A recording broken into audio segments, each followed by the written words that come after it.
மாதா தொலைக்காட்சியின் அன்பு நேயர்களே, அன்பான வணக்கம். எதிர்நோக்கின் திருப்பயணிகள் என்ற தலைப்பிலான இந்த அற்புதமான நிகழ்வுக்கு உங்களை அன்போடு வரவேற்கின்றேன். கிறிஸ்தவ வாழ்வு ஒரு கொண்டாட்டம். நம் மீட்பர் இயேசுவை கொண்டாடுதல், இயேசுவின் திருவுடலாம் திரு அவையை கொண்டாடுதல், திரு அவையின் உறுப்பினர்களாகிய நம்மை கொண்டாடுதல். இந்த கொண்டாட்டம் திரு அவையின் வரலாற்றில் பல்வேறு காலகட்டத்தில் நிகழ்ந்து வருகிறது. அதில் மிக முக்கியமானது யூபிலி கொண்டாட்டம்.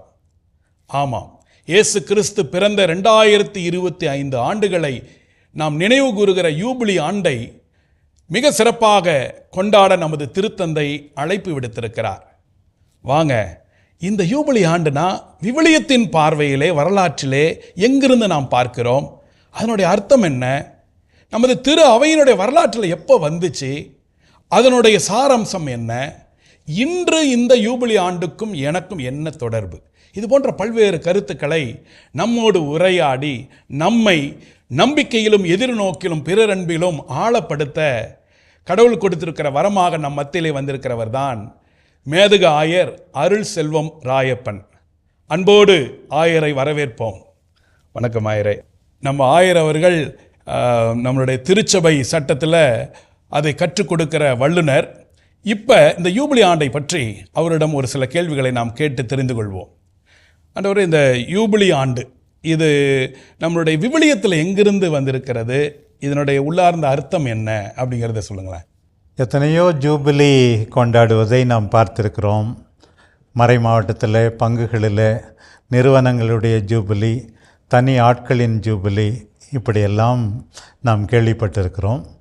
என்னுடைய தொடக்கம் முக்கியமாக லேவியர் 25ஆம் அதிகாரத்திலிருந்து நாம் தெரிந்து கொள்கிறோம். அங்கே யூபிலி என்ற வார்த்தைக்கே என்ன அர்த்தம் என்று கூறும்போது சொல்வார்கள், யோபேல் என்றால் இந்த ஆட்டினுடைய கொம்பு, அதிலிருந்து இசையை எழுப்பி மக்களை ஒன்று சேர்த்து ஒரு முக்கியமான நிகழ்வுக்காக அழைப்பு விடுப்பதற்காகத்தான் இந்த பெயரே வந்தது. எதற்காக இத்தகைய அழைப்பு உங்களுக்கு தெரியும்.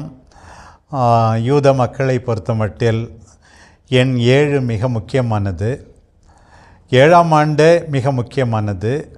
அதுவும் 7 முறை 7 49 ஆண்டுகள் முடிந்து 50ஆவது ஆண்டு உண்மையாகவே இறைவனுக்கு உகந்த விதத்திலே கொண்டாடப்பட வேண்டும். கொண்டாடப்பட வேண்டும் என்றால் பல்வேறு கருத்துக்கள் அந்த பகுதியிலே நமக்கு எடுத்து சொல்லப்படுவதை நாம் பார்க்கிறோம்.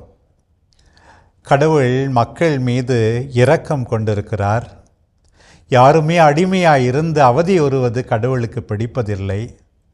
அடிமைகள் விடுதலை அடைய வேண்டும். கடவுள் பல முறை சொல்லியிருக்கிறார், நிலமெல்லாம் எனக்கு சொந்தமானது. கால ஓட்டத்தில் தங்களுடைய பிரச்சனைகளால் வேறொருவருக்கு நிலத்தை கொடுத்து விடுகிறார்கள். அந்த நிலமெல்லாம் திரும்ப பெற வேண்டும் என்று, மீண்டும் புதிதாக தொடங்கப்பட வேண்டும் என்று, மன்னிப்பு இருக்க வேண்டும் என்று. கடவுள் 7ஆம் நாள் ஓய்வெடுத்ததாக தொடக்க நூலிலே வாசிக்கிறோம். மனிதரும் ஓய்வெடுக்க வேண்டும், அவருடைய வேலையாட்களும் ஓய்வெடுக்க வேண்டும், ஏன் இயற்கை ஓய்வெடுக்க வேண்டும், நிலத்திற்கு ஓய்வு எடுக்க வேண்டும். இப்படியெல்லாம் பல்வேறு அற்புதமான கருத்துக்கள். மன்னிப்பு, இரக்கம், மீண்டும் புதிதாய் தொடங்குவது, நன்றி கூறுவது இறைவனுடைய அத்தனை ஆசீர்வாதங்களுக்காக. இப்படியெல்லாம் லேவியர் 25 அடிப்படையில் ஜூபிலி என்று கொண்டாட இறைவன் அழைக்கிறார்.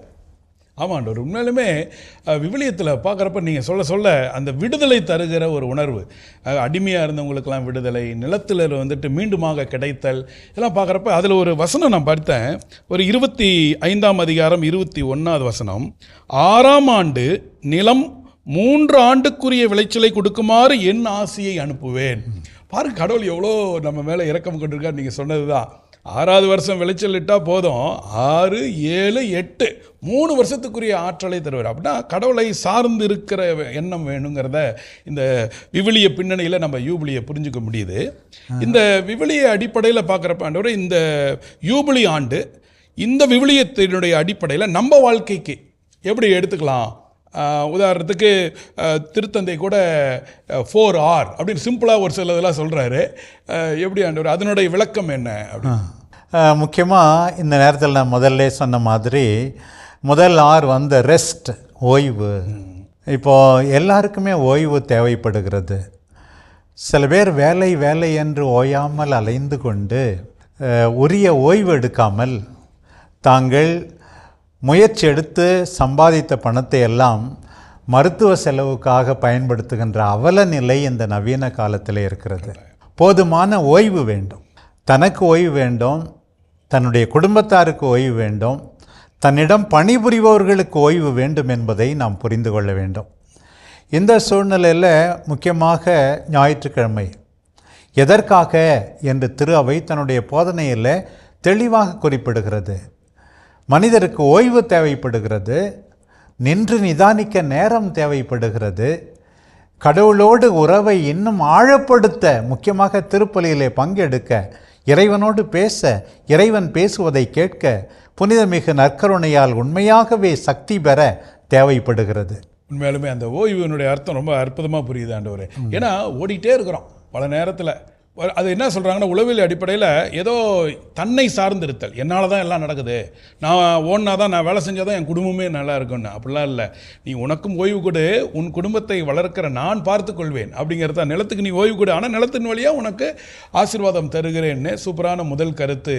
ஓய்வு இன்றைக்கி எல்லாருக்கும் தேவையானது. அதனால தான் என்னமோ ஜூப்ளினாவே சபாட்டிக்கல் இயர், 7வது ஆண்டு சபாட்டிக்கல் இயர் குருக்கள்லாம் லீவ் எடுக்கிறாங்க அப்படிலாம் சொல்கிறாங்கன்னா, ஒரு விதத்தில் ஓய்வு அப்படிங்கிறது ரொம்ப தேவையாக புரியுது ஆண்டவரே. இந்த இணை சட்டத்தில் இந்த ஓய்வு நாளை பற்றி சொல்லும்போது, நீ எகிப்திலே அடிமையாக இருந்தபோது எவ்வளோ வேதனைப்பட்டாய், அப்போது உனக்கு ஓய்வு தேவைப்பட்டதே, அதை நீ மனத்தில் வைத்து நீயும் ஓய்வெடுக்க வேண்டும், அதைவிட முக்கியமாக உன்னிடம் பணியாற்றுபவர்களுக்கும் நீ ஓய்வு கொடுக்க வேண்டும் என்றெல்லாம். ஏன் உன்னிடம் இருக்கின்ற உன்னுடைய மிருகங்களுக்கும் ஓய்வு தேவைப்படுகிறது என்பதையெல்லாம் மறந்து விடாதே என்று ஒரு பரந்த மனத்தோடு ஆண்டவர் கட்டளை கொடுத்திருப்பது உண்மையாகவே நெஞ்சை தொடுகிறது. இப்போ ஒரு பெரிய பிறரன்பு, சமூக நீதி எல்லாமே அதில் வர்ற மாதிரி இருக்கு. அடுத்து 2வது ஆறு ரிவ்யூன்னு சொல்லுகிறார் திருத்தந்தை. அது என்ன ஆண்டவரே யூபிலியோட? நான் கூட அதிகமாக சில நேரத்தில் சொல்லியிருக்கிறேன். இப்போது எங்கள் கிராமத்தில் வயல்வெளியில் களை வெட்டுறவங்க கூட அப்படியே வந்து வெட்டிக்கிட்டே போகும்போது பின்னாடி பார்ப்பாங்க, ஏதாவது விட்டுட்டுமான்னு சொல்லி. திரும்பி பார்த்தல் ஒவ்வொருவருக்கும் தேவை. ஒவ்வொரு நாளும் உறங்க போகும் முன் கூட நாம் எல்லாரும் திரும்பி பார்க்க வேண்டும், நம்முடைய வாழ்வு இன்றைக்கு எப்படியானது. நான் அடிக்கடி மறைமாடத்தில் சொல்லியிருக்கிறேன், நீ ஒவ்வொரு நாளும் சோதித்து பார்க்க வேண்டும், என்ன புதிதாக கற்றுக்கொள்ள வேண்டும் என்று சோதித்து பார்க்க வேண்டும், யார் யாருக்கெல்லாம் நல்லது செய்தோம் இன்றைக்கு என்று கூட சோதித்து பார்க்க வேண்டும். திரும்பி பார்த்தல் எப்போதுமே தேவை. நின்று நிதானிக்க நேரமில்லை என்றால் கவலைகள் நிறைந்த இந்த வாழ்வு எதற்காக என்றார் கவிஞன். உண்மையாகவே திரும்பி பார்த்தால்தான் சரியான பாதையிலே நடந்து வந்திருக்கிறோமா, சரியான இலக்கை நோக்கி தான் பயணிக்கிறோமா என்றெல்லாம் நாம் புரிந்து கொள்ள முடியும். எனவே வாழ்வு முடிந்த பிறகு இறுதியிலே வருத்தப்பட்டு எந்த பிரயோசனமும் இல்லை. ஆகையினால்தான் இந்த ஜூபிலி காலத்தில் we have to review, கடந்த காலத்தை பார்க்க வேண்டும். சரியானதற்காக நாம் உண்மையாகவே உந்துதல் பெற்று தொடர்ந்து செய்ய வேண்டும், கெட்டவற்றை விட்டுவிட வேண்டும். இதுதான் ரிவ்யூ என்று கடந்த காலத்தை திரும்பி பார்க்கவும் இந்த நேரத்தில் திரு அவை நம்மை அழைக்கிறது. 6ஆம் கிளாஸ் படிக்கிறப்ப நான் போர்டிங்கில் சேர்ந்துருந்தாண்டவர். அப்பயே பார்த்தீங்கன்னா ஆன்ம சோதனை நைட்டு தூங்க போகிறதுக்கு முன்னாடி சொல்லி தந்தாங்க. அது பயங்கர அற்புதமான பழக்கம். ஒவ்வொரு குடும்பத்துலேயுமே தூங்க போகிறதுக்கு முன்னாடி குடும்பமாக ஒரு 2 நிமிஷம் இது செஞ்சால் கூட சூப்பராக தான் இருக்கும் அப்படிங்கிறத நம்ம புரிஞ்சுக்கிறோம். இன்றைக்கெலாம் கார்ப்பரேட் கம்பெனிஸ் கூட அந்த ரிவ்யூ மீட்டிங், எவாலுவேஷன் மீட்டிங் அதெல்லாம் நடத்துகிறாங்கன்னா அப்போ தான் பெஸ்ட்டாக வரும். தேவையில்லாத குறைகளை களைவதற்கு ஒரு வாய்ப்பாக இருக்கிறத பார்க்குறோம். 3வது ஆறு வந்துட்டு ரிஸ்டோர் அப்படிங்கிறார் திருத்தந்தை. சொல்லுங்க ஆண்டவரே. 3வதாக எல்லாம் மீண்டுமாக பழைய நிலைக்கு திரும்ப வேண்டும். பழைய நிலைக்கு என்னும்போது கடவுள் தொடக்கத்தில் மனிதர் எல்லாரும் மகிழ்ச்சியாக இருக்க வேண்டும் என்று தான் படைத்தார். கால ஓட்டத்தில் சில நேரத்தில் சிலருடைய புத்திசாலித்தனமாக இருக்கலாம், சிலருடைய சோம்பேறித்தனமாக இருக்கலாம், அல்லது சிலர் அநியாயமாக கொடுமைப்படுத்துவதனால் நேர்ந்த நிகழ்வாக இருக்கலாம். இத்தகைய சூழல்களால் எல்லா மனிதரும் மகிழ்ச்சியாக இருக்க முடியவில்லை. உதாரணமாக கடன்பட்டவர்கள், நிலத்தை இழந்தவர்கள், இவர்களுக்கும் ஒரு வாழ்வு கொடுக்க வேண்டும். மீண்டும் பழைய நிலைக்கு அவர்கள் திரும்ப வேண்டும். பழைய நிலைக்கு என்னும்போது கெட்டுப்போன நிலைக்கு அல்ல, ஆண்டவர் விரும்பிய நல்ல நிலைக்கு திரும்ப வேண்டும். நான் ஏற்கனவே சொன்னது போல, நிலம் எல்லாம், நம்மிடம் உள்ளது எல்லாம் ஆண்டவரிடமிருந்து பெற்றுக்கொண்டது. தேவையில் இருக்கின்ற ஒவ்வொரு மனிதருக்கும் மீண்டும் வாழ்வு கொடுக்க வேண்டும், மீண்டும் வாய்ப்பு கொடுக்க வேண்டும். காணி ஆட்சிக்கு ஒவ்வொருவரும் திரும்ப வாய்ப்பு கொடுக்க வேண்டும் என்றெல்லாம் ரெஸ்டோர், மீண்டுமாக ஒப்படைப்பது, பழைய நிலைக்கு வருவது. இந்த கம்ப்யூட்டர் கணினி மொழியில் ரீசெட் பட்டனை ப்ரெஸ் பண்ணுவது போல மீண்டும் இருந்து நீங்கள் தொடங்குங்கள், ஆண்டவருக்கு உகந்த விதத்திலே வாழுங்கள், அடுத்தவரையும் வாழ விடுங்கள் என வாய்ப்பு கொடுக்க அழைக்கின்ற காலம் இந்த காலம். உண்மையாலுமே இது ஒரு ஸ்டார்ட் வித் ஜீரோ அப்படிங்கிறாங்க. இயேசு கூட அந்த விபச்சாரி பெண்ணை மன்னிக்கிறப்ப இனி பாவம் செய்யாதே அப்படின்ன உடனே அந்த பெண்ணுக்கு ஒரு புதிய வாழ்வு, இப்போ பாவத்திலிருந்து ஒரு விடுதலை, இதெல்லாமே அந்த ரிஸ்டோரில் நம்ம பார்க்க முடியுது. நம்ம வாழ்க்கையை முடிஞ்சு போனிச்சுலாம் இல்லை, ரிஸ்டோர் ஆகும், நம்ம ஒரு புது படைப்பாக மாற முடியுங்கிறதையும் பார்க்க முடியுது. கடைசியாக ஒரு அற்புதமான கருத்து ஃபோர்த் ஆர் ரெக்கன்சைல். இந்த யூபிலியில் ரெக்கன்சிலியேஷன் என்னங்க ஆண்டவரே? ரெக்கன்சிலியேஷனை பற்றி நம்ம ஆண்டு முழுவதும் பேசுகின்றோம். என்னுடைய தனிப்பட்ட வாழ்வில், நற்செய்தி அறிவிப்பு பணியில் ஒவ்வொரு மறையுறையுமே இந்த ரெக்கன்சிலியேஷனுக்கு, உறவை சரி செய்ய விடுக்கின்ற அறைகூவலாகத்தான் நான் பார்க்கிறேன்.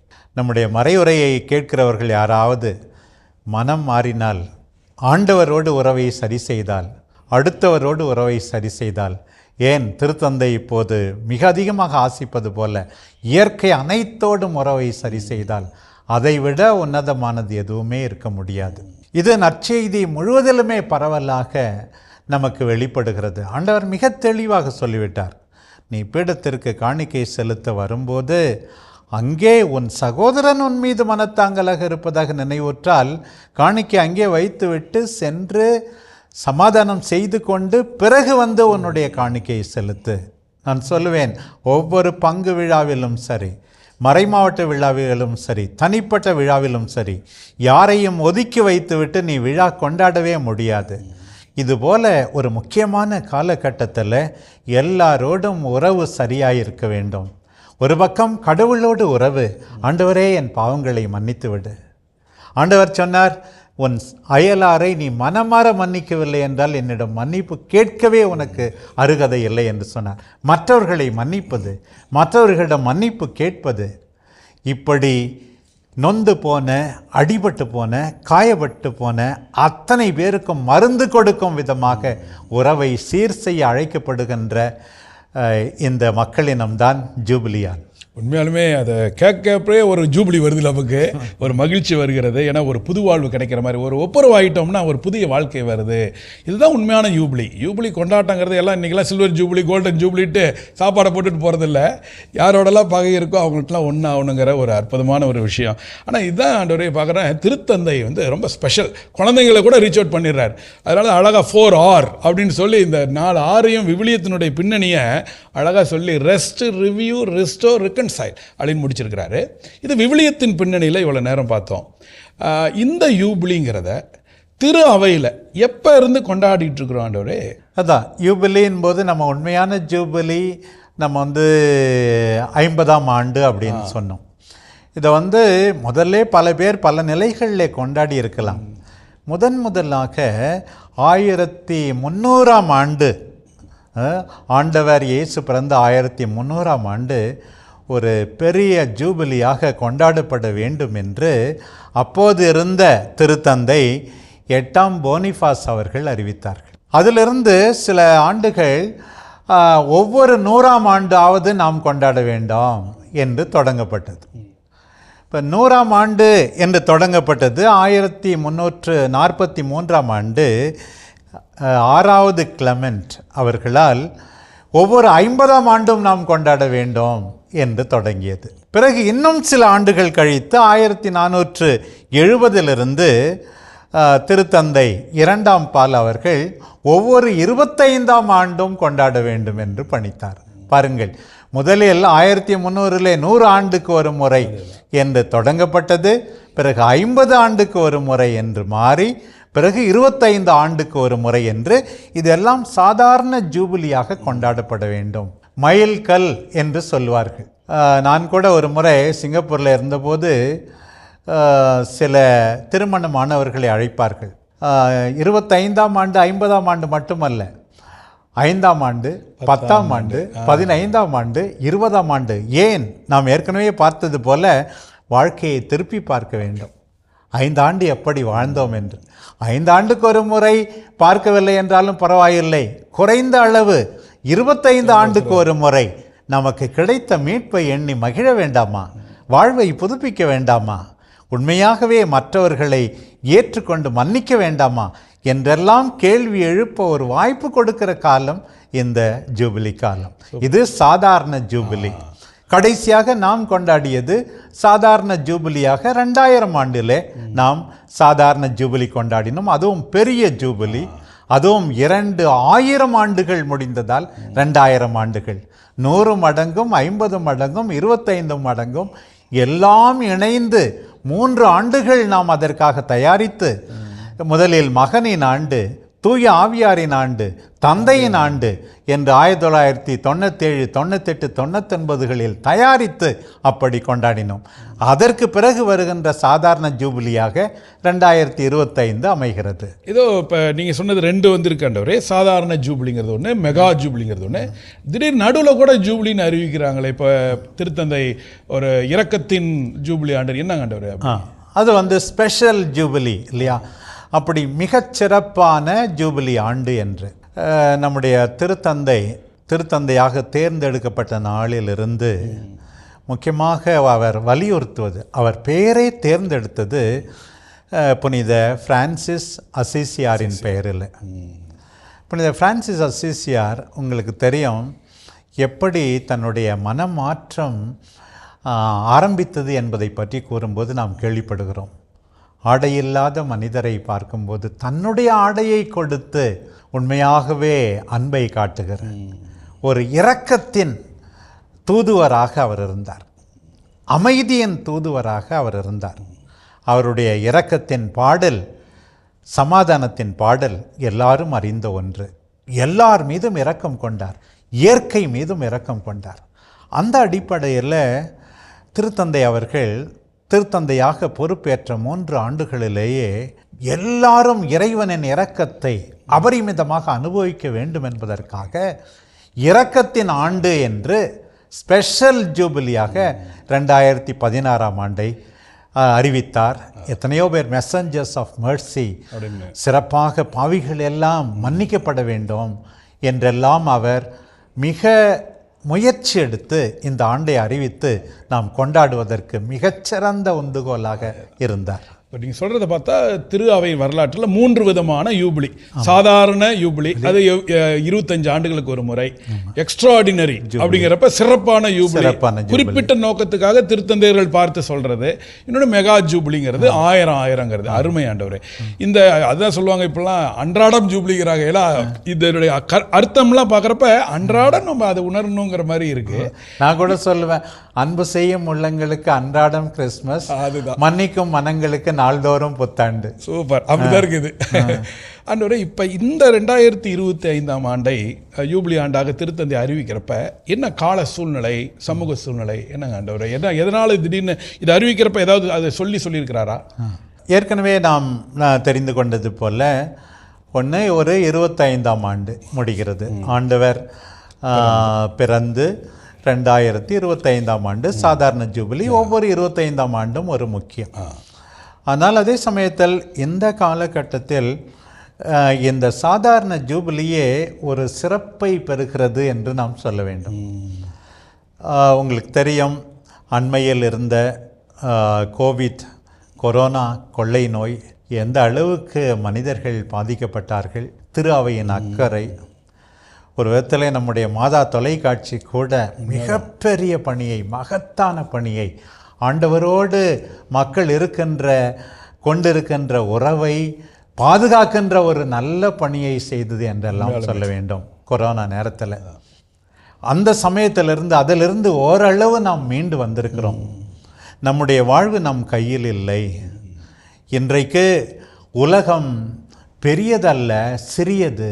உலகமே நம்முடைய வீடு என்கின்ற மனநிலையில் நாம் எல்லாரும் இருக்கிறோம். நம் வாழ்வு நம் கையில் இல்லை என்பதை உணர்ந்திருக்கிறோம். இப்படியெல்லாம் இருக்கிறது இன்றைய சமூக சூழ்நிலை. நமக்கு தெரியும், நவீன நோய்கள் மட்டுமல்ல, நவீன கலவரங்கள், சண்டை சச்சரவுகள், மனிதர்கள் ஒருவரை ஒருவர் ஏற்றுக்கொள்ளாமை, இன்றைக்கு இயற்கை அழிக்கப்படுவது, குளோபல் வார்மிங், இப்படிப்பட்ட சூழ்நிலை இப்படியெல்லாம் இருக்கிறது. மனம் போன போக்கில் அடிப்படை நற்செய்தி மதிப்பீடுகளுக்கு எதிராக மக்கள் வாழ்கின்ற சூழ்நிலை இப்படியெல்லாம் இருக்கின்ற போது உண்மையாகவே மீட்பர் நமக்காக பிறந்தார், நமக்காக வாழ்ந்தார், மரித்தார் என்பதை உணர்ந்து அவருடைய மனநிலையோடு மக்கள் வாழத் தூண்ட இந்த ஜூபிலி பயன் தர வேண்டும். அன்றவர் இப்போ இந்த யூபிலி ஆண்டு இப்போ சாதாரண அல்லது அசாதாரண எந்த டைம்லையுமே என்னென்னலாம் செய்யணும் அப்படின்ட்டு இப்போ பார்த்தீங்கன்னா ஏதோ 7 கூறுகள் அப்படின்னு சொல்கிறாங்க. என்ன ஆண்டவரை என்ன செய்யணும்? முதல்ல ஜூபிலி என்போது திருப்பயணம் ஒன்று செய்யணும் அப்படின்னு சொல்லி வழக்கமாக நம்ம சொல்கிறோம். திருப்பயணிகள் இப்போ சில சமயத்தில் சில பேருக்கு பயணம் செய்யவே கஷ்டமாக இருக்குது, வீட்டிலே இருக்கலாம் அப்படின்னு சொல்லி நினைக்கிறாங்க. இந்த திருப்பயணம் என்பது நம்முடைய நம்பிக்கை வாழ்வோடு மிகவும் ஒத்து போகிறது. நம்முடைய உலக வாழ்வே ஒரு பயணம்தான். மண்ணிலிருந்து விண்ணகத்தை நோக்கிய பயணம். அதுபோல் இந்த ஜூபிலி சமயத்தில் திருத்தந்தை சில திருப்பயணங்களை பற்றி சொல்லுகிறார். ஒவ்வொரு மறைமாவட்ட ஆயர், பங்கு தந்தை, இவர்கள் இந்த திருப்பயணத்தை எடுத்து சொல்லலாம். பயணம் செய்யும்போது பெரும்பாலும் நாம் தனியே பயணம் செய்ய முடியாது, மற்றவர்களோடு சேர்ந்து பயணம் செய்ய வேண்டும். பயணம் செய்யும்போது மற்றவர்களை நாம் பார்ப்போம், நம்முடைய வாழ்வை உணர்ந்து கொள்வோம், நம்முடைய இந்த உலக வாழ்வு நிரந்தரம் இல்லை என்பதை நாம் புரிந்து கொள்வோம்.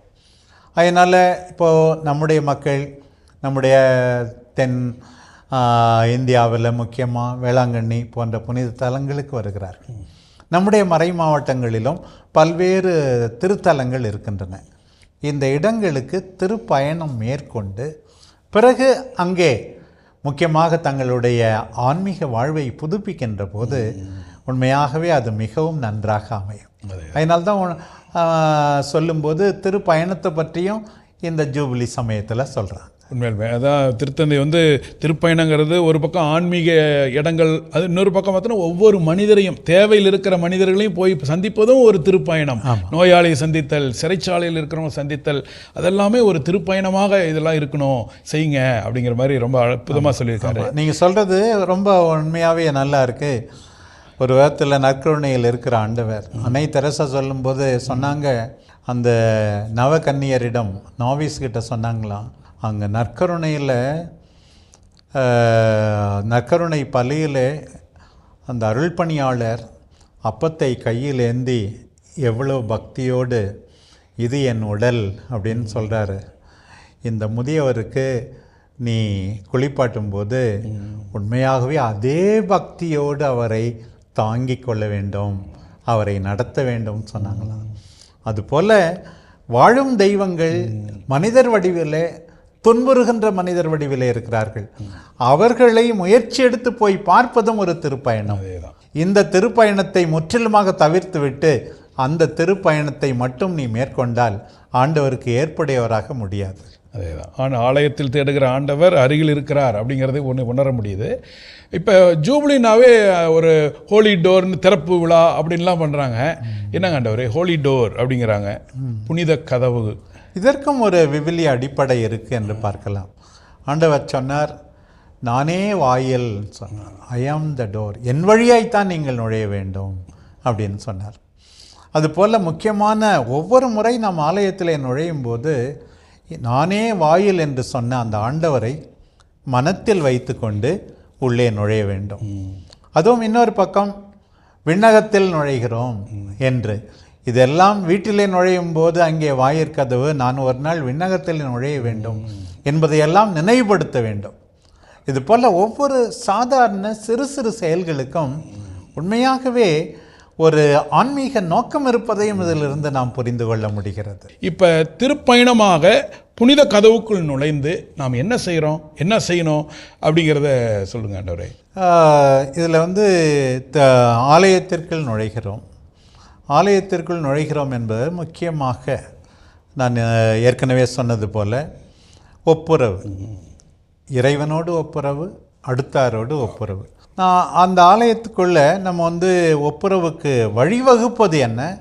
ஆண்டவரோடு பேசுவது, ஆண்டவர் பேசுவதை கேட்பது. இதற்கு மிகப்பெரிய ஒரு வாய்ப்பு ஆலயத்தில் நாம் நுழைகின்ற போது நிகழ்வது தான். அதைத்தான் நாம் முக்கியமாக திருவழிபாடு என்றெல்லாம் சொல்லுகிறோம். ஒவ்வொரு திருவழிபாட்டிலும் நிகழ்வது ஆண்டவரோடு பேசுவது, ஆண்டவர் பேசுவதை கேட்பது. இதுதான் அதிகமாக நடக்கிறது. நான் சொல்லுவேன், நான் போய் பல பேர் ஆண்டவரோடு மட்டும் பேசுகிறார்கள், ஆண்டவர் பேசுவதை கேட்காமல் இருந்து விடுகிறார்கள். ஆண்டவரே நான் நல்ல மார்க் வாங்கணும் அப்படின்னு நான் பேசின, ஆண்டவர் ஒழுங்காக படின்னு ஆண்டவர் பேசுவார். கஷ்டப்பட்டு வேலை செய் என்று ஆண்டவர் சொல்வார். ஆண்டவரோடு பேசுவது, ஆண்டவர் பேசுவதை கேட்பது, ஆண்டவரோடு உறவை சரி செய்வது, அடுத்தாரோடு உறவை சரி செய்வது, இது ஒரு நல்ல விளைவாகும் ஆலயத்திற்கு செல்வதால் என்று நினைக்கிறேன். ஸோ அப்படி பார்க்குறப்ப யூபிலி ஆண்டில் முதல்ல திருப்பயணம் பண்ணணுங்கிறீங்க. அடுத்தது இப்போ புனித கதவுகளுடைய நுழைந்து கடவுளை விரைவேண்டல் செய்யணும், ஒப்புரவாகணும், திருவழிபாட்டில் கலந்துக்கணும். அப்புறம் இன்னும் ஒரு 2 நம்பிக்கை அறிக்கையிடுதல் அப்படிங்கிற மாதிரி அதை சொல்கிறாங்க ஆண்டவரே. அது மாதிரி கடைசியாக அவர் சொல்கிறது பாவ மன்னிப்பு பலன். இது பற்றி இந்த ஏன்னா இன்டெலிஜென்ஸ் அப்படின்னு இந்த மாதிரியான நீ திருப்பயணம் போயிட்டு வந்தனா உனக்கு ஒரு பாவ மன்னிப்பு பலன் கிடைக்கும். அதை பற்றி கொஞ்சம் மக்களுக்கு இன்னும் கொஞ்சம் விளக்கம் சொல்ல முடியுமாண்டவர்? இன்னும் இந்த பாவ மன்னிப்பு பலன், இன்டெலிஜென்ஸ் அப்படின்னு சொல்கிறோம் நம்ம. அதாவது ஒவ்வொரு பாவத்திற்கும் உரிய தண்டனை இருக்க வேண்டும், அதுதான் நீதி என்று எல்லா மனிதர்களும் நம்புகிறார். ஒரு பக்கம் ஒப்புரவு அருளடையாளத்தில் நம்முடைய பாவம் மன்னிக்கப்படுகிறது. ஆனால் பாவத்துக்கு உரிய முழுமையான தண்டனை எல்லாம் தீர்ந்து விட்டதா?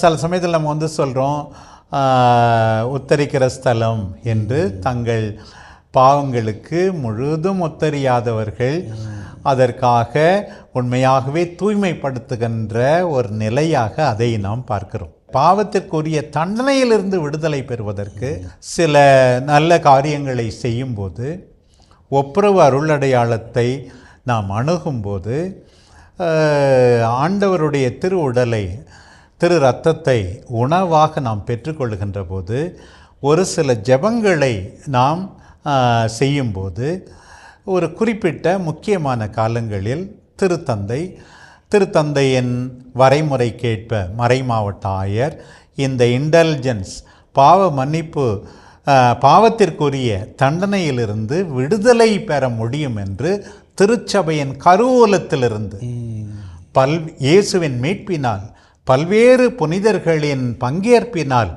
திருச்சபை கருவில் இருக்கின்ற இந்த அருளிலிருந்து இந்த சலுகை நமக்கு கிடைப்பதாக நம்முடைய கத்தோலிக்க பாரம்பரியம், நம்முடைய போதனை நமக்கு எடுத்து சொல்லுகிறது. இது ஒரு போனஸ் மாதிரி தான். இது ஒரு போனஸ் மாதிரி இருக்கு. ஜூபிலிக்கு நமக்கு ஒரு விடுதலை சமயத்துல ஒரு விதத்துல எவ்வளோ பேர் என் பாவத்தை கடவுள் மன்னிச்சிட்டாரா, என்னுடைய தண்டனையெல்லாம் போயிடுமா, நான் இப்படியெல்லாம் காயப்படுத்தினேனே, இப்படிப்பட்டவர்கள் உண்மையாகவே ஆண்டவர் பாவங்களை மன்னிக்கிறார். இருந்தாலும் நீதியின் அடிப்படையில் மற்றவர்களுக்கு புரியும் விதத்தில், என் மனச்சான்றுக்கு நிம்மதி வரும் விதத்தில், உண்மையாகவே இந்த தண்டனையிலிருந்து ஆண்டவரே நான் முழுமையாக விடுதலை பெற்றுவிட்டேன் என்று உணர வைக்க கொடுக்கின்ற ஒரு பெரிய சலுகையாக நாம் இதை பார்க்க வேண்டுமே தவிர, இது ஒரு மேஜிக் மாதிரி, மந்திரம் மாதிரி, மந்திரவாதி செய்கின்ற மாதிரி இதை நாம் பார்க்கக்கூடாது. அதான் பரிபூர்ண பலன் என்றெல்லாம் நாம் சொல்லுவோம். அதேதான். இதெல்லாம் மொத்தத்தில் பார்க்குறப்ப இந்த யூபிலி ஆண்டு நம்ம என்ன செய்யணும்னு நீங்கள் சொன்ன அந்த 7 கருத்துக்களை பார்க்குறப்ப உண்மையிலேயே ஒவ்வொரு கத்தோலிக்க கிறிஸ்தவரும் இந்த யூபிலி ஆண்டை பொருளுணர்ந்து கொண்டாடினா எவ்வளோ அற்புதமாக இருக்கும் அப்படிங்கிறத புரிஞ்சிக்க முடியுது ஆண்டவரே. ஒவ்வொரு யூபிலி ஆண்டுக்குன்னு குழந்தைகளுக்கு கூட புரிகிற மாதிரி ஒரு படம், ஒரு லோகோ மாதிரி தராங்க. என்னங்க ஆண்டவர், அந்த லோகோவை பற்றி, இலட்சணையை பற்றிய உங்களுடைய விளக்கம்? அந்த படத்தை ஏற்கனவே நம்முடைய நம்பிக்கையாளர்கள் பார்த்துருப்பாங்க. ஒரு சிலர் வந்து இன்னும் அது பார்க்காம கூட இருப்பாங்க. முதல்ல அதில் நம்முடைய கண்ணை கவர்வது வந்து ஒரு படகு. என்னை பொறுத்த வரைக்கும் தனிப்பட்ட விதத்தில் இயேசு படகில் பல முறை பயணம் செய்தது, சீடர்களோடு சேர்ந்து இருந்தது, முக்கியமாக அந்த புயலை அடக்கியது, இதெல்லாம் எனக்கு நினைவுக்கு வரும். படகு என்றாவே பயணம். நம்ம ஏற்கனவே சொன்னோம், திருப்பயணம், எதிர்நோக்கில் திருப்பயணம். நம்முடைய வாழ்வு ஒரு பயணம் என்பதை உணர்த்துகின்ற படகு அங்கே முதலே நமக்கு நினைவுக்கு வருகிறது. இந்த பயணம் என்பதை பல பேர் உணர்வதில்லை. இப்போ நம்ம பேருந்தில் அல்லது ரயிலில் விமானத்தில் பயணம் செய்த பிறகு வருகின்ற இடம் வந்தால் நான் இறங்க மாட்டேன் என்று சொல்ல முடியாது. அதே போல தான் இந்த உலக வாழ்வு ஒரு பயணம். நான் இறங்க மாட்டேன் என்று நாம் சொல்லவே முடியாது. இந்த உலகத்தின் நிலையாமை புரிந்து கொள்ளப்பட வேண்டும். அடுத்தவர்களுக்கு விட்டு கொடுக்க, பகிர்ந்து கொள்ள, மன்னிக்க, எதையும் நிரந்தரமாக சுமந்து கொள்ளாமல் இருக்க, இந்த பயணம் என்பது படகை பார்க்கும்போதே நமக்கு நினைவுக்கு வர வேண்டும். உண்மையாலுமே ஆண்டவரே, சூப்பரான ஒரு அடையாளமாக இருக்கிறது பயணம். அதாவது படகு அப்படிங்கிறது, படகுன்னா திரு அவைன்னு சொல்லப்படுகிறது. இதெல்லாம் சூப்பராக இருக்குது. இந்த பயணத்தில் ஒரு 4 இமேஜ் பார்க்குறோம். ஆமாம், அது 4 உருவங்கள். இதில் என்னென்னா, ஜூபிலி ஆண்டிலாவது நம்ம உலகம் முழுவதையும் பார்க்க வேண்டும். 4 திசையிலும் மக்கள் இருக்கிறார்கள். இன்றைக்கு சில அரசியல்வாதிகளின் கோட்பாடுகள் எனக்கு பிடிக்காமல் இருப்பதற்கு காரணம், எல்லா மனிதரும் கடவுளின் சாயலிலே படைக்கப்பட்டிருக்கிறார்கள் என்பதை உணராமல் இருப்பது தான். ஜாதியை தாண்டி, இனத்தை தாண்டி, மொழியை தாண்டி எல்லாருக்கும் உணர்வுகள் உண்டு. எல்லாரும் கடவுளின் சாயல். அந்த நாட்டான், இந்த நாட்டான், அந்த மொழி பேசுபவன், இந்த மொழி பேசுபவன் என்றெல்லாம் மக்களை பிரிக்காமல் எல்லாரையும் ஏற்றுக்கொள்ள வேண்டும் என்ற மனப்பாங்கை உருவாக்கத்தான் இந்த 4 உருவங்கள். 4 பக்கமும் பார், எல்லா மனிதர்களையும் ஏற்றுக்கொள். முதல்ல குடும்பத்தில் ஏற்றுக்கொள், ஊரில் இருப்பவர்களை ஏற்றுக்கொள், மறை மாவட்டத்தில் இருப்பவர்களை ஏற்றுக்கொள். யாரையும் ஒதுக்கிவிட்டு ஆண்டவரிடம் நீ வர முடியாது.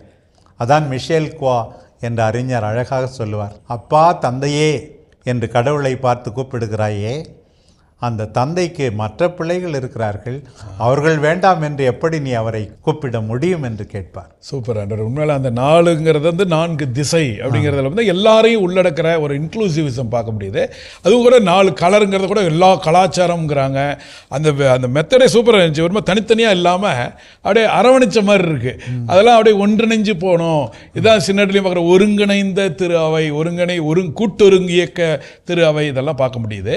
இந்த போட்டு கீழே பார்த்தீங்கன்னா ஒரு அலை மாதிரி இருக்குது, அப்புறம் ஒரு நங்கூரம், இதெல்லாம் என்ன ஆண்டவரே? இந்த அலைகள் வந்து இன்றைய குழப்பங்கள், பிரச்சனைகள், இவற்றையெல்லாம் நமக்கு நினைவுபடுத்துகின்றன. நாம் இருக்கின்ற சூழ்நிலை ஏற்கனவே சொன்ன, கொரோனாவுக்கு பிறகு இங்கே இருக்கிறோம் என்று. இப்படிப்பட்ட ஒரு சூழ்நிலை உண்மையாகவே நம்மை நம்பிக்கை இழந்து விடச் செய்யக்கூடாது. இந்த பிரச்சனைகள் மத்தியிலும், துன்பங்கள் மத்தியிலும், வேதனைகள் மத்தியிலும் ஆண்டவர் நம்மோடு இருக்கிறார். இந்த நங்கூரம் வந்து சிலுவையாக இருக்கிறது. நம் எல்லாருக்கும் பாதுகாப்பு நம் ஆண்டவர் இயேசுதான். அவருடைய வாழ்வு, பாடுகள், மரணம், உயிர்ப்பு நமக்கு நம்பிக்கை அளிக்கிறது என்பதை நினைவுபடுத்த அந்த சிலுவையும் அங்கே இருக்கிறது. பாருங்கள், சூப்பர். உண்மையிலே நம்ம அந்த பயணத்தில் வந்துட்டு இப்போ நங்கூரங்கிறது நம்ம வாழ்க்கையினுடைய நங்கூரம், நம்பிக்கைங்கிறது எங்கே இருக்குன்னா கிறிஸ்துவில் இருக்குது. புனித பவுலை பார்த்து அவர் சொல்கிற மாதிரியே இருக்குது, என்னுடைய வாழ்வே கிறிஸ்துவில் தான் அடங்கியிருக்கிறது, திருச்சிலுவையில் தான் மீட்புங்கிறத வச்சு பார்க்குறப்ப கிறிஸ்தவ வாழ்வு என்பது கிறிஸ்துவை மையப்படுத்திய அவர் மேல் ஒரு நம்பிக்கையும் எதிர்நோக்கும் கொண்ட பயணமாக இருக்கிறத நம்ம பார்க்க முடியுது. இந்த முழு லட்சணையினுடைய பட விளக்கங்களை கொடுத்தீங்க ஆண்டவரே. இதனுடைய மைய கருப்பொருள் அப்படின்ட்டு அறிவிச்சிருக்கிறாரு. ஒவ்வொரு யூபிலிக்கும் ஒரு கருப்பொருள் அறிவிக்கிறாங்க. புதுவாழ்வு 2000க்கு அறிவித்த மாதிரி. இதுக்கு என்ன ஆண்டவரே? அதைத்தான் பில்கிரிம்ஸ் ஆஃப் ஹோப் என்று சொல்லுகிறார்கள் ஆங்கிலத்தில். எதிர்நோக்கின் திருப்பயணம். இந்த திருப்பயணத்தை பற்றி நாம் பார்த்தோம். பயணம் ஒரு குறிக்கோள் இல்லாத, நோக்கு இல்லாத, லட்சணை இல்லாத ஒரு பயணம் அல்ல. அதற்கு போக வேண்டிய இடம் ஒன்று உண்டு. நம் எல்லாருக்கும் அந்த எதிர்நோக்கு இருக்கிறது. பழைய தமிழே நம்பிக்கை என்று நாம் சொன்னோம். இப்போது அதிகமாக எதிர்நோக்கை திரு அவை பயன்படுத்துகிறது. தமிழக திரு அவை நம் எல்லாருக்கும் நாம் கண்ணால் பார்க்கவில்லை, இருந்தாலும் நாம் போக வேண்டிய இடம் இருக்கிறது. பவுல் அடிக்கடி இந்த எதிர்நோக்கை பற்றி சொல்லுவார். நமக்கு வானகமே தாய்நாடு, அங்கிருந்து தான் மீட்பர் வருவார். நாம் படுகின்ற வேதனைகள் எல்லாம் கடவுள் வெளிப்படுத்த போகிற மாட்சிமைக்கு முன் ஒன்றுமே இல்லை என்று சொல்வார். இப்படியெல்லாம் நாம் பார்க்கும்போது நாம் எப்படிப்பட்ட திருப்பயணிகள்? எதிர்நோக்கு உள்ள திருப்பயணிகள். எதிர்நோக்கு இல்லாதவர்கள் வேதனைப்படுவார்கள் இறப்பை பார்த்து. உங்களுக்கு எதிர்நோக்கு உண்டு, எனவே கலங்காதீர்கள்.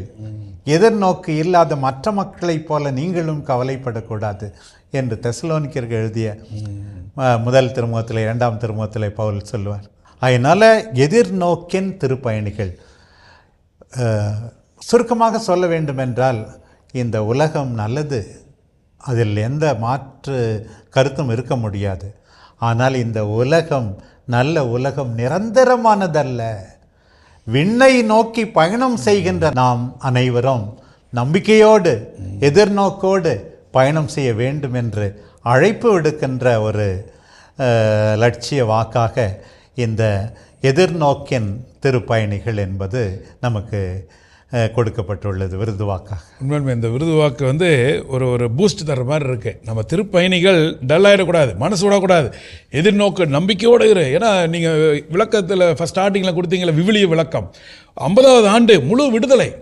ஒரு கடன் பட்டவங்க கூட ஒரு பொறுத்திருப்பா, இன்னொரு 5 வருஷத்தில் உனக்கு விடுதலை வரப்போகுது, எதிர்நோக்கி இரு, உன்னுடைய விடுதலை உண்டு, புது வாழ்வு உண்டு அப்படிங்கிற மாதிரி இந்த லட்சணையுமே பார்த்திங்கன்னா அழகாக அந்த பயணம் கிறிஸ்துவோடு சேர்ந்து பயணிக்கிறப்ப நமக்கு எதிர்நோக்கு, நமக்கு எதிர்காலம் உண்டு, விண்ணக பயணம், விண்ணகத்தில் நாம் இணைவோம் அப்படிங்கிற மாதிரி ஒரு பெரிய ஒரு நம்பிக்கை தருகிற, பழைய வார்த்தையில் சொல்லணும்னா அல்லது எதிர்நோக்கிய பயணமாக இருக்கணும். அது இந்த கொரோனாவுக்கு பின்னாடி வாழ்க்கையே என்னமோ இழந்த மாதிரியான ஒரு சூழ்நிலையில் இருக்கிறப்ப எல்லாருக்குமே ஒரு பூஸ்ட், ஒரு எதிர்நோக்கு இருக்குப்பா. உன் வாழ்க்கையில் நீ மனசு விடாத, நம்பிக்கையோடு இரு, எதிர்நோக்கி இரு, உனக்கு நல்லது நடக்கும், நாளைக்கே நடக்கும், இன்றே நடக்கும் அப்படிங்கிற ஒரு நம்பிக்கை தருது ஆண்டவரே. அப்படி பார்க்குறப்ப இந்த ஒரு அற்புதமான நம்பிக்கை தருகிற எதிர்நோக்கின் திருப்பயணிகளாக பயணம் செய்கிற இந்த யூபிலி ஆண்டில் கொண்டாட்டம், யூபிலினாவே ஜூபிலி, நம்ம சில்வர் ஜூபிலி, கோல்டன் ஜூபிலின்னா கொண்டாடுறோம் ஆண்டவரே. இது என்ன விதமான கொண்டாட்டம், யாரை கொண்டாடணும்? ஆக்சுவலாக முக்கியமாக நாம் கொண்டாட வேண்டியது மூவொரு கடவுளை. அந்த மூவொரு கடவுளின் போது முக்கியமாக மகனாகிய இயேசு கிறிஸ்து எல்லா நிலையிலும் நம்மோடு பங்கேற்கிறார். தந்தை கடவுள் நம் மீது இரக்கம் கொண்டு இறுதியாக நம்மோடு பேசினார் தம் மகனின் வாயிலாக. எபிரேயருக்கு எழுதிய திருமுகத்தில் வாசிக்கிறோம். தூய ஆவியை நமக்கு அனுப்பி பல்வேறு நிலைகளில் நாம் பக்தியோடு வாழ, இறையச்சத்தோடு வாழ அந்த தூய ஆவியினுடைய வரங்கள், கனிகள் எல்லாம் நமக்கு கிடைக்கிறது என்று பார்த்தோம். முக்கியமாக இந்த ஜூபிலி ஆண்டில் மகனை நாம் அதிகமாக உற்று பார்க்கிறோம். அவரை நாம் கொண்டாட வேண்டும். அவரை எவ்வாறு கொண்டாடுவது? ஆண்டு முழுவதும் அவரை கொண்டாடுகிறோம். நம்முடைய மறைபொருள்கள் எல்லாம் திருவருகை காலத்தில் ஆரம்பித்து கிறிஸ்து அரசர் திருவிழா வரை நாம் ஆண்டு முழுவதுமே அவரைத்தான் கொண்டாடுகிறோம். அவரை இன்னும் அதிகமாக உற்று பார்க்க வேண்டும். அவருடைய பிறப்பிலிருந்து நாம் கற்றுக்கொள்ள வேண்டியது அவருடைய எளிமை, தாட்சி, அன்பு. அவருடைய கீழ்ப்படிதலிருந்து நாம் கற்றுக்கொள்ள வேண்டியது அவருடைய பணிவாழ்வில் தந்தையின் விருப்பத்தை எப்போதும் தேடியது, அவர் ஜெபித்தது, நற்செயல்கள் ஆற்றியது, தந்தையின் விருப்பத்திற்கேற்ப அவர் பணிந்து நமக்காக உயிரை கையளித்தது, வெற்றி வீரராய் அவர் உயிர்ப்பிக்கப்பட்டது. அவரை உற்று பார்க்க வேண்டும். அவருடைய மனநிலை நமக்கு வேண்டும். அவரை கொண்டாடுகிறோம் என்றால் என்ன அர்த்தம்? பவுல் சொல்வது போல பிலிப்பியருக்கு எழுதிய திருமுகத்தில் அவருடைய மனநிலையே உங்களிடம் இருப்பதாக என்று சொல்ல வேண்டும். இதையே பவுல் வேறு இடத்திலே சொல்லும்போது நீங்கள் என்னை பின்பற்றுங்கள் என்று சொல்லுகிறார். ஏன் நீங்கள் என்னை பின்பற்ற வேண்டும்? நான் இயேசுவை பின்பற்றுகிறேன், எனவே நீங்கள் என்னை பின்பற்ற வேண்டும் என்று. எனவே இந்த ஜூபிலி ஆண்டில் நம்முடைய கண்ணையும் கருத்தையும் கவர வேண்டியவர் நம் ஆண்டவர் இயேசு. அவர்தான் நம்முடைய தலைவர். முறைகேடாக வாழ்கின்ற இந்த உலக தலைவர்கள் எந்த அளவுக்கு அவரை பின்பற்றவில்லையோ அந்த அளவுக்கு அவர்களை நாம் புறக்கணித்து ஆண்டவருடைய மதிப்பீடுகளை நாம் உண்மையாகவே பின்பற்ற வேண்டும் என்று முதலில் கொண்டாடப்பட வேண்டியது நம் ஆண்டவர் இயேசு. உண்மையாலுமே ஆண்டவர், இன்றைக்கெல்லாம் ஹீரோ வர்ஷிப் எல்லாம் வந்துட்டு நடிகர்களையும் அரசியல்வாதிகளையும் மனிதர்களை முக்கியப்படுத்திட்டு இருக்கிற நேரத்தில் நீங்கள் இயேசுவை கொண்டாடணும். அதுவும் இந்த யூபிலியோட கனெக்ட் பண்ணி பார்க்குறப்ப இயேசு விடுதலை தந்தவர், பாவத்திலிருந்து விடுதலை, நோயிலிருந்து விடுதலை, அப்படிலாம் பார்க்குறப்ப இயேசுவை கொண்டாடணும் அப்படின்னு.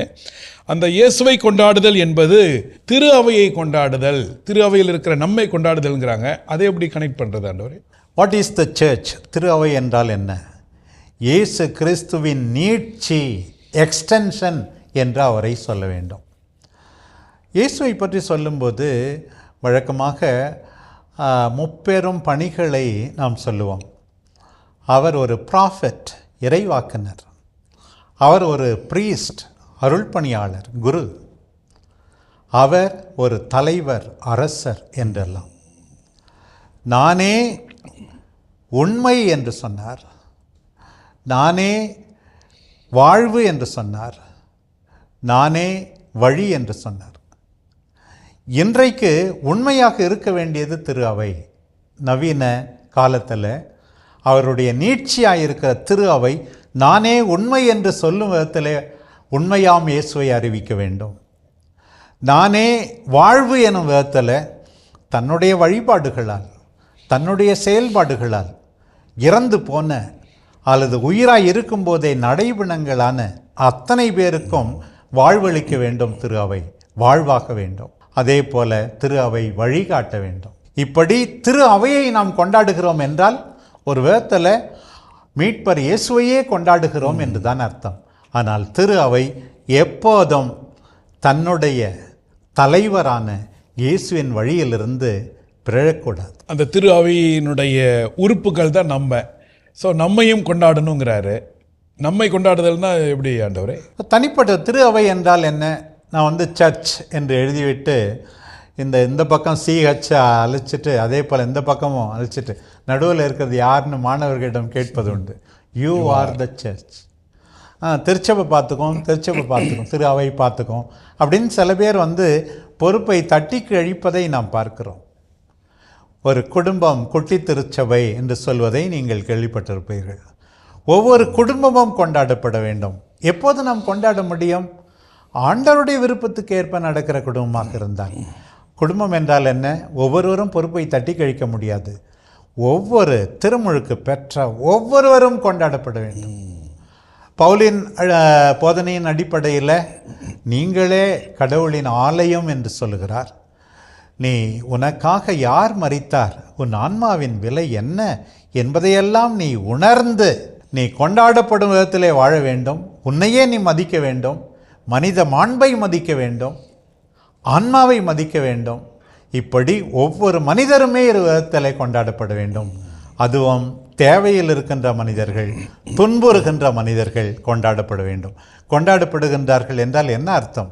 அவர்கள் மதிக்கப்படுகிறார்கள், அவர்களுக்கு உரியது செய்யப்படுகிறது, அவர்களுக்கு மகிழ்ச்சிக்கான வழி காட்டப்படுகிறது என்று தான் அர்த்தம். சூப்பராக இருக்கு ஆண்டவர். இது இந்த யூபிலி கொண்டாட்டங்கிறது மூன்றையும் இணைக்கிறப்ப ஒரு முழு அர்த்தம் வருது. ஏன்னா பல நேரத்தில் நிறைய பேர் இயேசுவை கொண்டாடுதல், கடவுளை கொண்டாடுறதுங்கிறது, கடவுள்கிட்ட போய் வேண்டுறது, இதெல்லாம் செய்கிறாங்க. ஆனால் எனக்கு மதம் வேண்டாம், கடவுளை நம்புகிறேன், ஆனால் அவனு ஒரு ஆன்மீகவாதியை நான் இருந்துக்கிறேன்ப்பா, அவ்வளோதான். ஆனால் இல்லைப்பா, அந்த கடவுள் மீட்பர் இயேசு தன் திருவிடலாம் திரு அவையில் தான் வருகிறார், தன்னையே தருகிறார். இன்றைக்கும் திரு அவை உயிருள்ளதாக இருக்கிறது. அப்படிங்கிறப்ப அந்த சர்ச்சை செலிப்ரேட் பண்ணணுங்கிறது சூப்பராக இருக்குது. ஒரு சிலர் பார்த்திங்கன்னா சர்ச்சை செலிப்ரேட் பண்ணுறது, திரு அவையை கொண்டாடுறது, திரு அவைக்கான கடமையை செய்வாங்க. ஆனால் அந்த திரு அவையாம் உறுப்பினர்கள் மனிதர்கள், அருகில் இருக்கிற மனிதர்கள் விட்டுருவாங்க. கோயிலுக்கு போய் சுரூபத்துக்குன்னா நன்கொடை வாரி வழங்குவாங்க. பக்கத்தில் இருக்கிற ஏழைக்கு, நீங்கள் அடிக்கடி சொல்லுவீங்க இந்த வின்சென்ட் பால் சபை ஏழைகளுக்கு உதவி செய்கிறது, அந்தந்த பங்கில் இருக்கிறவங்க அவங்கவுங்களே ஒருத்தவங்க உதவி செய்யணும். அப்படி பார்க்குறப்ப இது மூன்று இணைச்ச மாதிரி இருக்குது. நமக்குள் தான் ஆண்டவர் இருக்கிறார், இறைவனின் சாயல் இருக்கிறோம். அப்போ இது யூபிலிங்கிறது நம்மை கொண்டாடுதல், அதாவது நாமெல்லாம் இணைந்த திரு அவையை கொண்டாடுதல், அந்த திரு அவையின் தலையாக இயேசுவை கொண்டாடுதல். சூப்பர், ஒரு சூப்பர் செலிப்ரேஷனாக இருக்கு ஆண்டவரே. இந்த செலிப்ரேஷன் நம்ம செலிப்ரேட் பண்ணுறதுக்கு முன்னாடி, கொண்டாடுறதுக்கு முன்னாடி தயாரிப்பு ஆண்டுன்னு நீங்கள் கூட கிபி 2000க்கு சொன்னீங்க. ஒரு 3 வருஷம் தயாரிப்பு ஆண்டுன்னு. இந்த கிபி 2025 யூபிலி ஆண்டுக்கு தயாரிப்பு ஆண்டுகளாக அதில் என்ன செய்யணும், நம்ம அவ்வளோதான் நெருங்கிட்டோம், இருந்தாலுமே இன்னும் இருக்கிற நாட்களில் என்ன செய்யணும் அப்படிங்கிறத சொல்லுங்க ஆண்டவரே. அதுக்கு தான் திருத்தந்தை மிக முக்கியமாக இரண்டாம் வத்திக்கான் சங்கத்தினுடைய 4 முக்கியமான ஆவணங்கள், கான்ஸ்டிடியூஷன்ஸ் என்று சொல்லுவார்கள், அவற்றை நாம் நன்றாக கற்றுக்கொள்ள வேண்டும். முதலாண்டிலே முக்கியமாக 2 ஆண்டு தயாரிப்பு, முதலாண்டிலே கற்றல் ஆண்டு என்று. இந்த இரண்டாம் வத்திக்கான் சங்கத்தின் கோட்பாட்டு ஏடுகளில் முக்கியமாக 4 திருத்தந்தை எடுத்து, மிக முக்கியமான கான்ஸ்டிடியூஷன் என்பது மிக முக்கியமான கொள்கை திரட்டுகள், இவற்றை எல்லாரும் மீண்டும் படிக்க வேண்டும், கற்றுக்கொள்ள வேண்டும். நாம் நினைக்கலாம் 60 ஆண்டுகளுக்கு மேல் ஆகிவிட்டது, இந்த நேரத்தில் படிப்பதா? அடிப்படை உண்மைகளிலே, போதனைகளிலே அளப்பரிய மாற்றம் ஏதும் இல்லை. அதை தெரிந்து கொண்டு வாழ்ந்தால் உண்மையாகவே வாழ்வு சிறக்கும் என்று ஆசைப்படுகிறார். அந்த 4 ஏடுகள் உங்களுக்கு தெரிந்தது போல முக்கியமாக தெய்வ வெர்பம், இறை வார்த்தை பற்றிய, இறை வெளிப்பாடு பற்றிய அந்த கொள்கை திரட்டு. அதே போல 2வது நம்முடைய வழிபாடு நன்றாக அமைய வேண்டும் என்பதற்காக சாக்ரோ சாங்க்தும் கொன்சீலியம் என்று சொல்வார்கள். திருவழிபாடு எப்படி அமைய வேண்டும், அர்த்தமுள்ள விதத்தில் அதனுடைய உட்கூறுகள் என்ன என்றெல்லாம் மக்கள் கற்றுக்கொள்ள வேண்டும். மிக முக்கியமாக வத்திக்கான் சங்கத்தின் மிக முக்கியமான கொள்கை திரட்டான Lumen Gentium, light of the nations, திரு அவை பற்றிய போதனை, அதனுடைய இயல்பு, அதனுடைய செயல்பாடு, அதன் அமைப்பு முறை எல்லாவற்றுக்கும் ஒரு புது வடிவம் கொடுத்த அந்த லூமன் ஜென்சியம் திரு அவை பற்றிய கொள்கை திரட்டு. அதற்கு பிறகு இறுதியாக church in the modern world, Gaudium et Spes, இன்றைய உலகில் திரு அவை எப்படி செயல்பட வேண்டும் என்றெல்லாம் மிக அருமையாக போதித்திருக்கிறார். ஏன் நம்முடைய கட்டளை ஜபத்திலேயே கூட சில நேரங்களிலே அந்த கௌதியம் எக்ஸ்பிரஸ் பகுதியிலிருந்து வரும்போது உண்மையாகவே இந்த காலகட்டத்துக்கு இன்றைய ஆண்டுக்கு எழுதுவது போல நான் உணர்ந்திருக்கிறேன் அந்த ஆஃபீஸ் ஆஃப் ரீடிங்கில். அதை பற்றிய கொள்கை திரட்டு, இவை அனைத்தும் நன்றாக மக்களுக்கு சென்றடைய வேண்டும். ஏற்கனவே படித்தவர்கள், படிக்காதவர்கள் எல்லாம் மீண்டுமாக அதை பார்க்க வேண்டும், தொடப்பட வேண்டும், வாழ உறுதி கொள்ள வேண்டும் என்பதற்காக முதல் ஆண்டு கற்றல் ஆண்டு என்று திருத்தந்தை அறிவித்தார். இந்த 2வது ஆண்டு கற்றல் ஆண்டிலே கூட இன்னும் நாம் கற்கவில்லை, இன்னும் கற்றுக் கொடுக்காதவர்கள், கற்றுக்கொள்ளாதவர்கள் எல்லாருக்கும் மீண்டும் நினைவுபடுத்தப்படுகிறது, மீதி இருக்கிற நாட்களில் கற்றுக்கொடுங்கள் என்று. 2வது இறைவேண்டல் ஆண்டு, ஜெபிக்கின்ற ஆண்டு. மிக அதிகமாக ஜெபிக்க வேண்டும். பல்வேறு நிலைகளில் ஜெபத்தை பற்றி பல முறை நானே மாதா தொலைக்காட்சியில் பேசியிருக்கிறேன். ஆண்டவரோடு பேசுவது, ஆண்டவர் பேசுவதை கேட்பது, எப்படி prayer of listening, prayer of lamentation, prayer of petition என்றெல்லாம் பல்வேறு நிலைகளிலே ஜெபம். ஆண்டவரோடு உனக்கு பேச தெரியாதா, கேட்க தெரியாதா, நன்றி கூற தெரியாதா, மன்னிப்பு கேட்க தெரியாதா?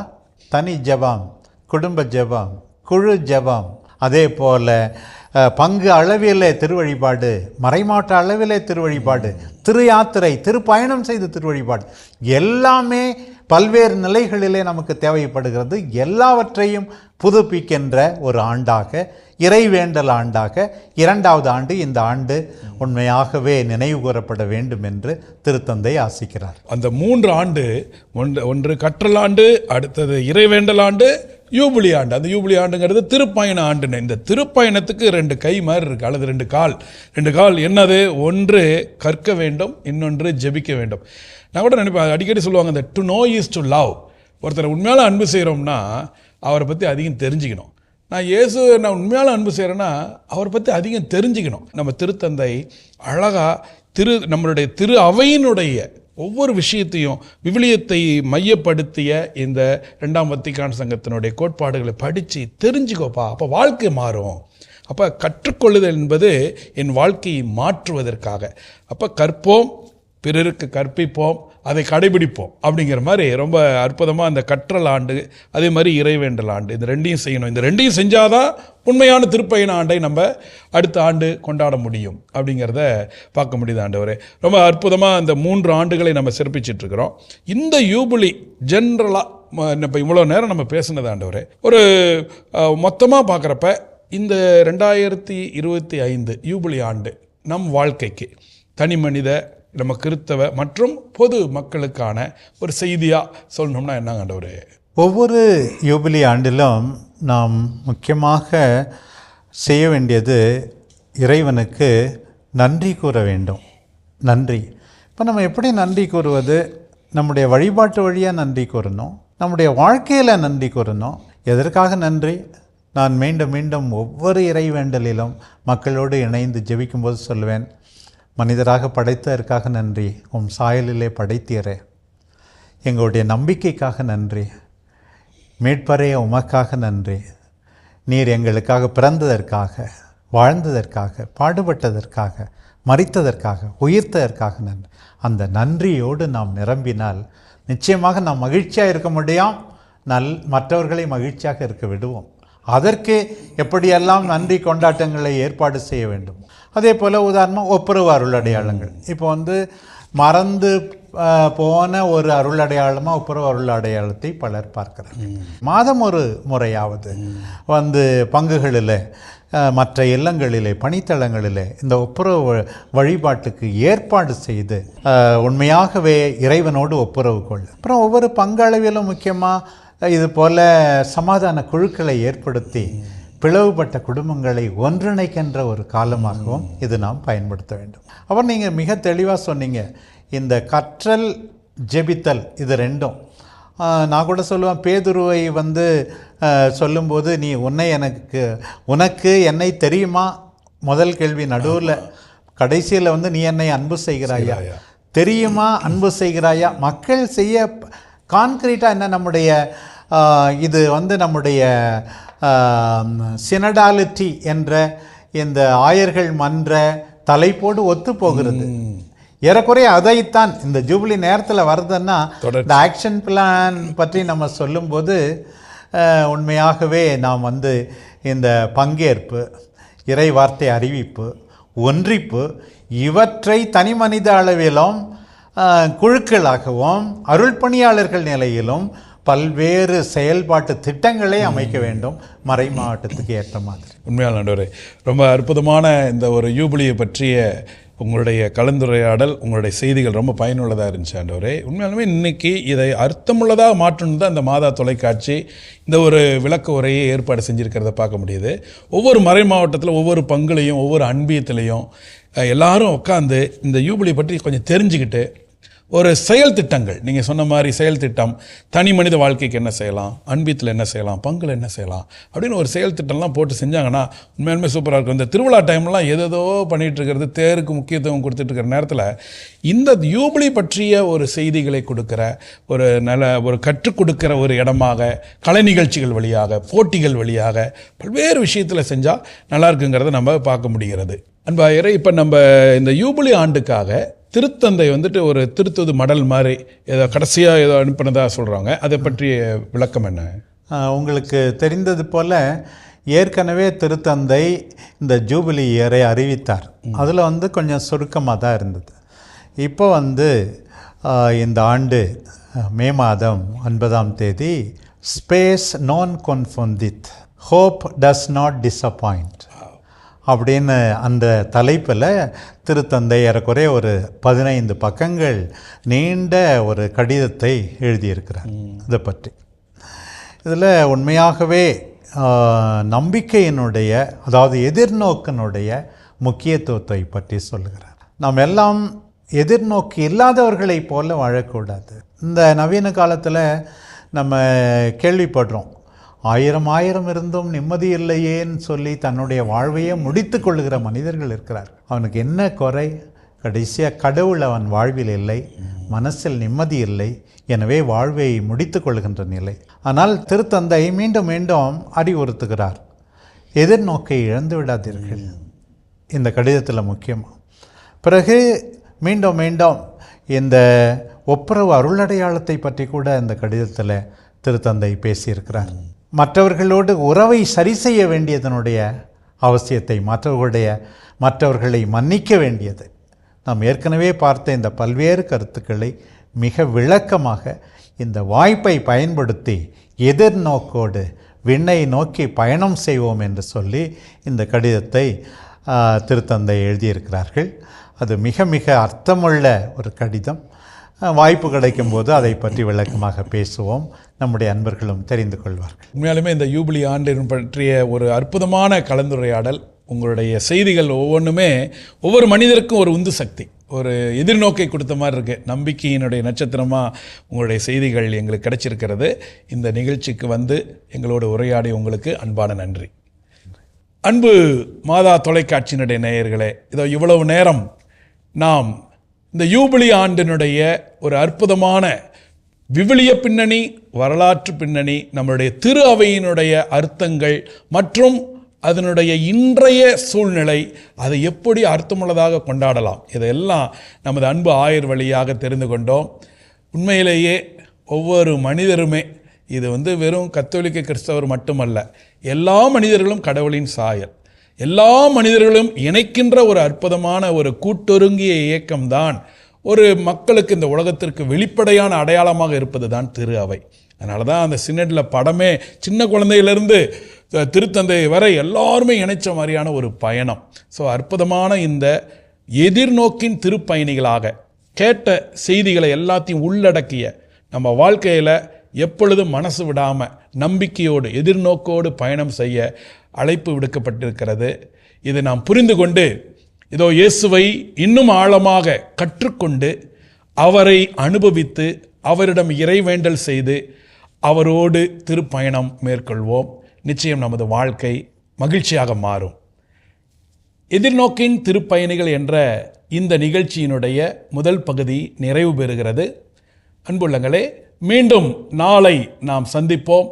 நாளை இந்த எதிர்நோக்கின் திருப்பயணிகள் என்ற தலைப்பிலான யூபிலி ஆண்டுக்கான கற்றல் ஆண்டுக்கான மையம் 2ஆம் வத்திக்கான் சங்கம். அந்த 2ஆம் வத்திக்கான் பொதுச் சங்கத்தை பற்றிய வரலாற்று பின்னணியும் அதன் முக்கியத்துவத்தையும் நாம் அறிந்து கொள்வோம். மீண்டும் அனைவருக்கும் பாசத்துடன் கூடிய நன்றிகள். நன்றி.